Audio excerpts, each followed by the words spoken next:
Welcome back to the International Leadership Podcast. Once again, my name is Joe Beauchamp. We are on episode 6. I'm your host for today. Today, we're diving back into the continuation of the book, Developing the Leader Within You 2.0 from John C. Maxwell. One of my favorite books to train and coach using this as a guide. John Maxwell is probably the penultimate leadership guru here in the USA and around the world, written over 100 books on leadership and various related topics such as communication, personal growth. Developing Leader Within You 2.0 is a fantastic foundational book, but it's also great for CEOs and anybody in leadership. Literally could be government leaders. I don't care if you're running a multi-billion-dollar company. There's great value that you can get from this book, and it's always good to go through the basics. One of the things I always remind people when they're going through these books and we're doing this training coaching is the mindset of, I already know this, I already do this, I'm already good at this. Because I do hear that a lot. And I'll hear that from people that aren't really very good. But I'll hear it from anybody. So whether you're good or whether you're great or amazing or whether you've gotten great results, there's always room for improvement. Everyone can be on this continued growth journey. So I just encourage everybody, as you dive into this book and you go through the lessons in there, that you, instead of thinking, hey, I'm already good at this, think about, hey, what can I do as the next step? How can I elevate my skill set? How can I elevate my mindset? How can I become a little bit more effective in this area? Somebody wrote a book called What Got You Here Won't Get You There. I can't remember the author right now. And it really had to do with when people are successful, they tend to overestimate all of their skill set and believe that every single attribute that they have is what made them successful. Meanwhile, it's really a small subset of their skills that made them successful, and they're successful in spite of some other characteristics that they have that are actually detracting from their success. So the book, What Got You Here Won't Get You There, points out some of these ideas and helps people to focus on, just because I'm successful doesn't mean I still don't have to grow and develop into the next version of myself to become even more successful. So let's dive into a quick review on some of the chapters in Developing Leader Within You 2.0. Starting off in chapter 1 is about leadership as influence. And you've heard me say probably a ton of times before that everyone can be a leader. Everyone is a leader. Everyone has a degree of influence on the world around you. I don't care if you can just consider yourself a parent and nobody reports to you, but you have kids, or maybe you don't even have kids. Maybe you're just in the community.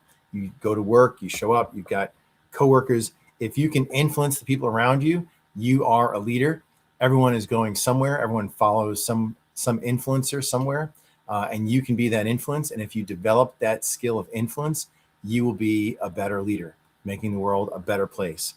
Chapter 2 is on priority management. You can't really manage your time. Everyone gets 24 hours a day, the same number of minutes. Time disappears at the same rate pretty much for everybody, short of Einstein's theory of relativity.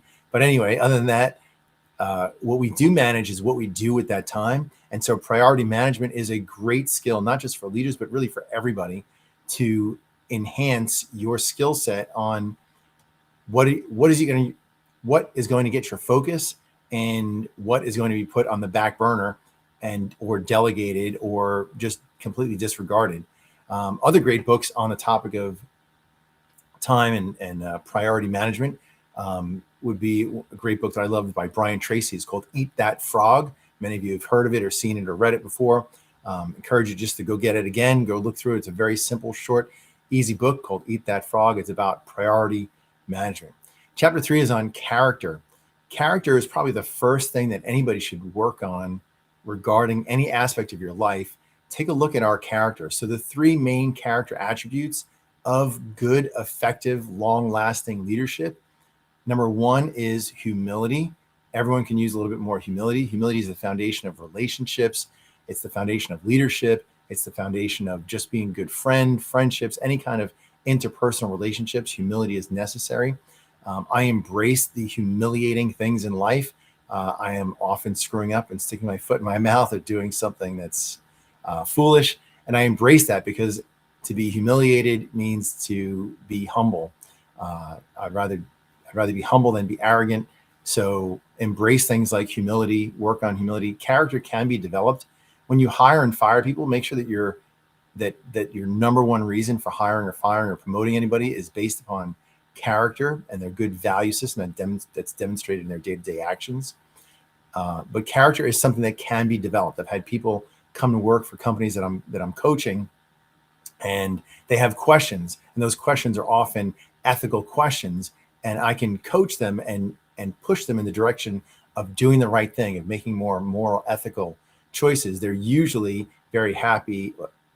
I shouldn't say usually, all the time, they're happy to hear that you can do the right thing the right way and get good results from it. Some people believe mistakenly that by having poor character, you might get better results. And that is only a very temporary thing. If anything, in the long run, we just know it's been researched for literally thousands of years. It's been researched, and doing the right thing, doing the moral, ethical thing is a great standard for life. And it's going to create the greatest success in life.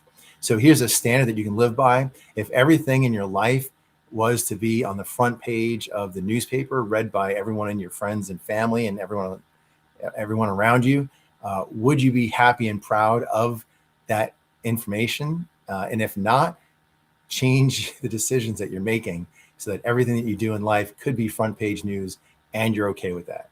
So the number one character trait is humility. Number two character trait is being trustworthy. The number three character trait is being courageous. There's lots of other character traits that are necessary for good leadership, but we just focus on those top three. Next chapter 4, is developing positive change.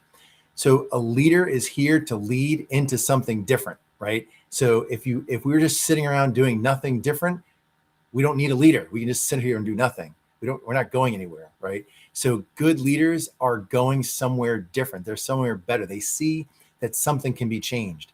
One of the best strategies that I've implemented in my life, and I recommend this for everybody, that is get a little sticky note, write, how can I add value today, and stick it right somewhere that you're going to see it as soon as you walk in to work every day, whether it's on your computer, on your wall. When I had my last job that I was a W-2 employee, I had that sticker right on my wall, and it said, how can I add value today? And before I sat down in my seat every day, I looked at that sign and I would think about, what can I do to add value to my team today? How can I make this culture better, the system better, my people better, the mindset, the strategies?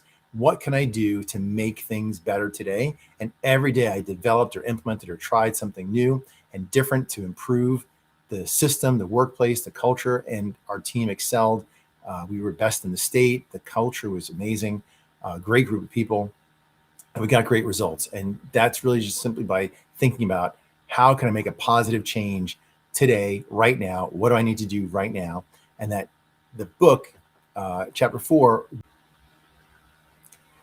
So as a leader, we're always going to wear that people development hat, and we're going to develop the people on our team. If we're going to develop them to become better problem solvers. If we're hiring people based upon their character, right, their core values match the core values of our company, then we're going to have a good basis for which to make those decisions based upon, right? So we're going to train people on core character skills, core values, and we're going to train them on how to be better problem solvers, right? The more people that are carrying the load, the easier the load is going to be on you. So as a problem solver, not only are you going to develop yourself as a better problem solver, but you're going to develop the people on your team to also carry the weight of problem solving. So that's chapter 5. Chapter 6 is on attitude. Okay. It's referred to as the extra plus in leadership, is your attitude. So attitude, we've heard cliches such as your attitude determines your altitude. And attitude is a critical component of leadership, of relationships, of friendships, of any kind of interactions, because your attitude is going to determine Hey, what's going on inside of you? Are you getting emotionally triggered? Are you getting frustrated, annoyed, irritated, or are you happy? Right? People want to see that their leaders are unflappable. They want to see that in the midst of challenges and everything going haywire, their leaders are steady and stable and rock solid and moving forward, no matter what the wind is blowing, no matter what kind of storms are going on. Their leaders are solid. If the leader is solid, people know that you can trust them. And so that's why attitude is critical. Attitude, I want you to think of these things: a no problem attitude, an attitude of, okay, that's not a problem. We can handle that. No problem, right? Customer says something, employee says something, the industry changes, a war starts, whatever happens, not a problem. We can deal with that. Our company will survive. We'll do just fine. We're going to strategize around it. Getting emotionally upset never helps anything. It actually shuts down the part of your brain that you use for problem solving. So your attitude is going to determine how good you are at problem solving. If you have a good attitude, you're going to be a better problem solver. Another attitude is a we'll do it. We can do it attitude. Like it will, whatever it takes, we're going to do it, right? We're going to win type of attitude. And so some people have said, if it'll be done, I'll be done when I win. If I didn't win, I'm not done yet, right? So having that can do attitude or whatever it takes, I will be successful no matter what attitude. That's a great attitude to have. Again, these things require skill. They require development to be able to maintain that attitude. You'll hear some people, they meditate, some people pray, some people read their goals out loud every day, some people journal every day, some people journal their goals or they journal gratitude. Other people have come up with systems by which they make sure that they're being thankful all the time. I have one client that I worked with a while back, and I put a little smiley face with the word smile on a sticky note, and I stuck it by their door. Every time they walk out of the door, they see the word smile. They see a little smiley face. They remember, hey, smile, which basically is them telling themselves, hey, have a better attitude. Look like somebody who's happier, more positive, more energetic, more enthusiastic to be here. Don't look all down in the dumps. I call that person dumpy frumpy or frumpy dumpy, right? Frumpy dumpy can't lead. Frumpy dumpy, is toxic in the culture. Frumpy dumpy can't sell, doesn't make good customer relationships, doesn't provide a good customer experience. Frumpy dumpy has a bad attitude, right? So don't be that frumpy dumpy person who's down in the dumps all the time, shoulders down, face downcast, right? Smile, be happy, enjoy life, enjoy your job. If you're not having fun doing it, you can do something better. So have fun doing it.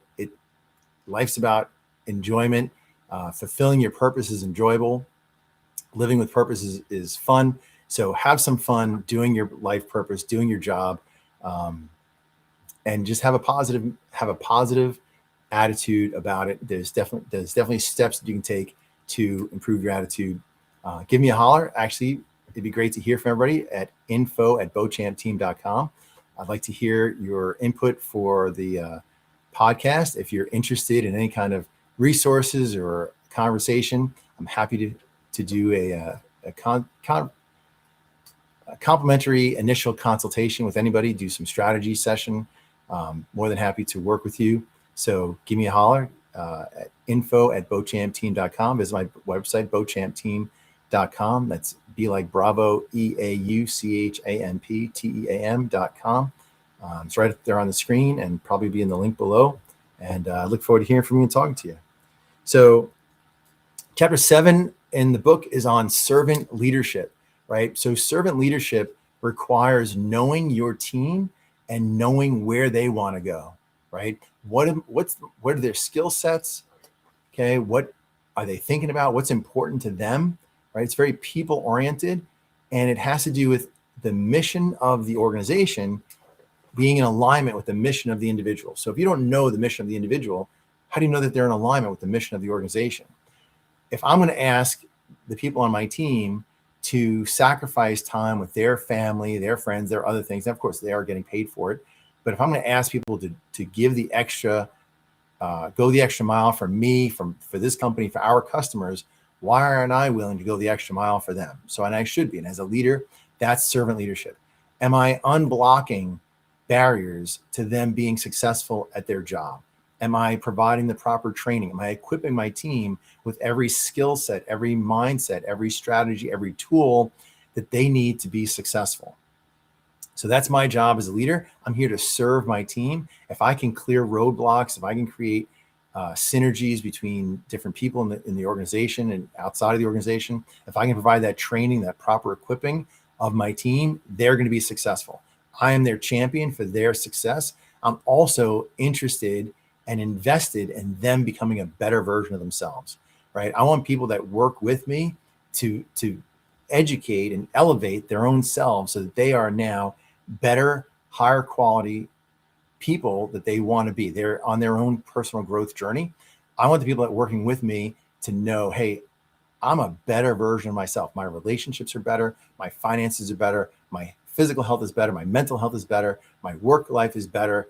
I am much more knowledgeable, much more capable, much more skilled because I've been mentored by Joe Beauchamp.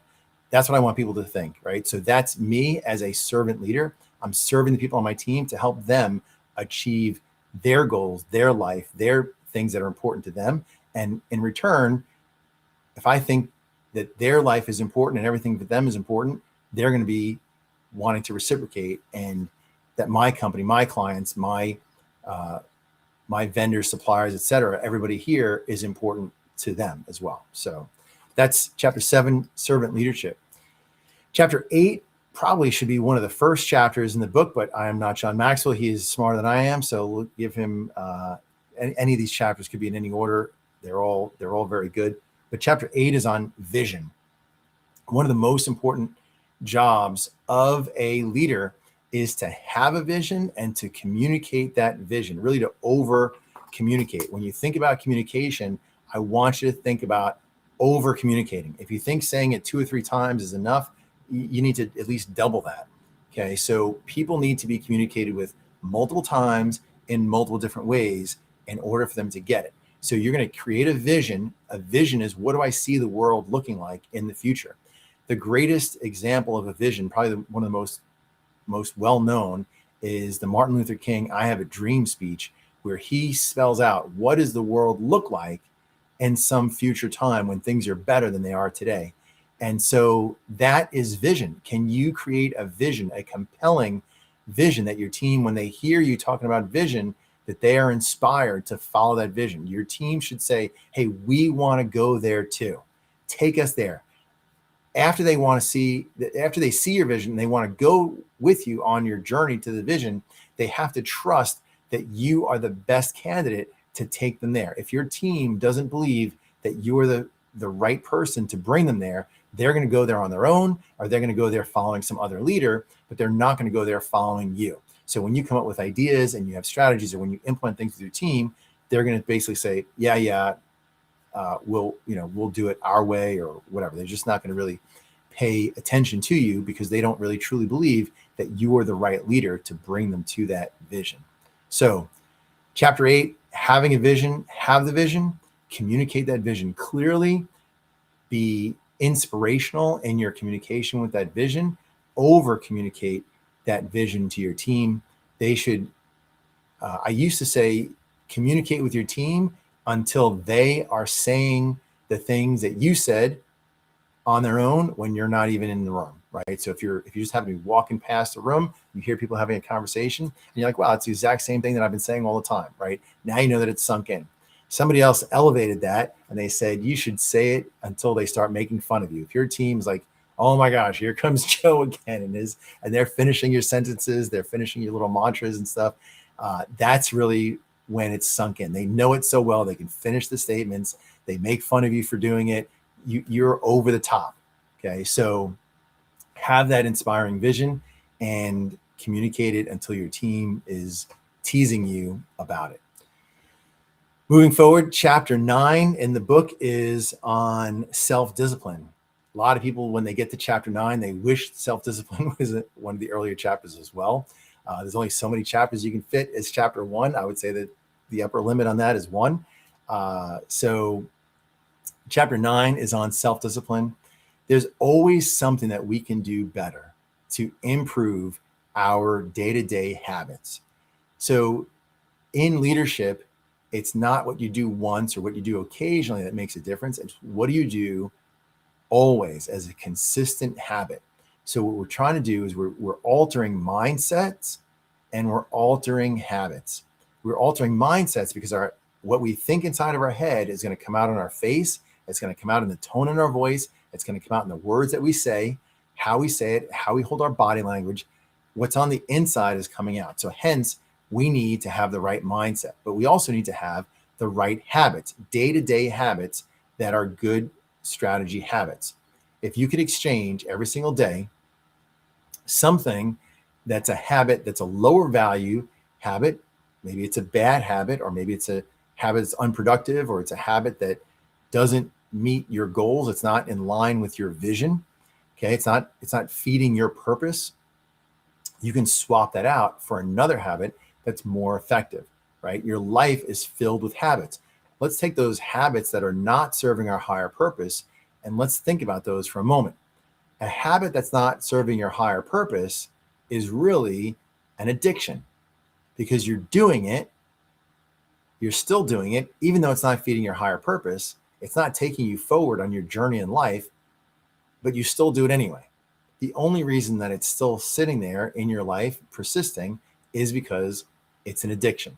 It's a habit that you're addicted to, and that's okay. Your brain functions by basically addictive habits. You're going to be a slave to your habits, regardless of whether those are good habits that are feeding your life purpose and taking you forward on your journey, or they're bad habits and they're just dragging you down and pulling you backwards. One way or another, we are all slaves to our habits. So we might as well swap out our habits from the habits that are not serving us to habits that are serving us. And when we're thinking about life purpose, we're thinking about why are we here? What is really giving us that sense of fulfillment in life that we feel we're moving the needle forward, not just in our own lives, but for those around us, our family, our communities, our country, the earth, humanity. What are we doing to do our part in moving life forward to a better tomorrow than what we are at today? So self-discipline is the way to get there. And self-discipline requires certain strategies. Okay. Number one is to determine where do we want to go, determine what purpose we have and what habits are in alignment with that purpose, and pick a habit that we'd like to develop from a habit that that's either underdeveloped or it's not moving us in the right direction. And let's start doing habit swaps. So maybe you get up at 10 o'clock in the morning, and maybe you want to get up at 6 o'clock in the morning. So let's start chunking down the time that you get up in the morning to get up at an earlier time. I'll tell you that there's no people that I know of who are highly successful who are getting up, I would even say past 7 a.m. Probably just about everybody I know who's successful is getting up prior to 7 a.m. every morning, 5 o'clock, 6 o'clock. A lot of people beat the sun up, which is getting early every day now. So getting up early, it could be a habit that you would want to implement, and you're going to start chunking that down a little bit earlier. Having an accountability system, okay, writing down what it is, the goals that you would like to achieve. We write them down, and then we find somebody who's going to be accountable with us. We're going to commit to be accountable to them, and hopefully they commit in response to be accountable back to us. So, for example, I needed to get something done this morning, and I was speaking to somebody yesterday, and I says, okay, first thing this morning, I'm going to start working on it. He goes, okay, I'm going to call you at 6:30. I'm up at 6 every morning. So I said, no problem. 6:30 this morning, he calls me, and I help him stay accountable for the things that he wants to do. He holds me accountable, and that phone call helped the process. The fact that I've spoken to somebody else about it is increasing my probability of success in developing that habit. So find some people that you're willing to be accountable to, that are willing to hold you accountable and be accountable to you as well. And that accountability relationship is your best friend when it comes to developing more self-discipline. Okay, so chapter 9, we're talking about self-discipline. Again, if you need a coach, this is a great aspect of the coaching relationship. Not only do coaches inspire you, not only do they help you figure out your plan of action, but the coach holds you accountable. And I'll tell you that a lot of my clients will try to get all their stuff done. We'll meet weekly, and knowing that they're going to meet me and talk to me and tell me about how they did during the week motivates them to want to tell me, hey, I did everything we said we were going to do, and this is how it's working. So they get it done before they meet with me. If we're not meeting every week, that accountability isn't there, and the probability of success goes way down. So accountability is your friend. Figure out how to be accountable to somebody, figure out what you want to change, and swap out something that's not serving your purpose for something that is serving your purpose better. If you keep doing that, we'll have amazing results year over year. Last but not least is chapter 10 of the book, Developing the Leader Within You 2.0 by John Maxwell. Chapter 10 is on continuous personal growth. Continuous personal growth. Every leader that I know that's successful, that's doing great things, is on a continuous personal growth journey. Reading books, listening to audiobooks, going to seminars, taking college courses, watching podcasts or listening to podcasts, watching YouTube videos, following people that are professionals, that are experts in their field, learning from them on a consistent basis, taking seminars and workshops and online training. And there's all kinds of stuff out there. There's certifications, there's licenses that are out there in your field. One thing is going to trade shows or conferences on your particular subject, right? So there's a trade show or a conference on everything. Okay, I don't care if you're a dentist, there's dentistry conferences, or you put down floor tile, there's floor tile conferences, right? So in those conferences, you're going to meet other people, you're going to find out the latest and greatest of what's out there, and they're going to have educational sessions. Those educational sessions, go to them and take notes, attend those educational sessions, grow yourself in your field of interest, and develop yourself. This is very reflective of another chapter from another book, 7 Habits of Highly Effective People, also a book I would highly recommend. Habit number 7, Stephen Covey refers to as sharpen the saw. Sharpen the saw refers to that continuous self-improvement. Brian Tracy, another great leader, always emphasizes continuous personal development, continuous self-improvement. One of the first leadership books I ever read was The Goal by Eliyahu Goldratt, I believe is his name. But the subtitle of that book is A Process of Continuous Improvement. Okay, so continuous self-improvement is your only way to ensure that tomorrow is going to be better than today, that your future looks brighter and better. Remember that the escalator is always going down. We're trying to climb up a down escalator. The entire universe is working towards randomness and disorder. It's the second law of thermodynamics. And everything is going towards chaos and disorder. If we're not actively putting energy into continuous self-development, we're going to find that we have less tomorrow than we had today, right? So think about it. If you go to the gym every single day and you're exercising, you're going to become more fit. If you stop going to the gym, whatever fitness gains you gained, you're going to lose, okay? Same thing with relationships, same thing with maintaining any kind of car or house or property. If you're not maintaining it, it's going to get worse. If you don't mow your lawn, it's going to look ugly. Like if you're not putting energy into certain things, they're not going to stay as nice as they are today. So put energy into yourself. It's the only thing that you can guarantee that you'll always get an ROI, a return on investment, by investing time in your own personal development. So once again, we're talking about the book, Developing the Leader Within You 2.0. I feel like I have talked the entire time.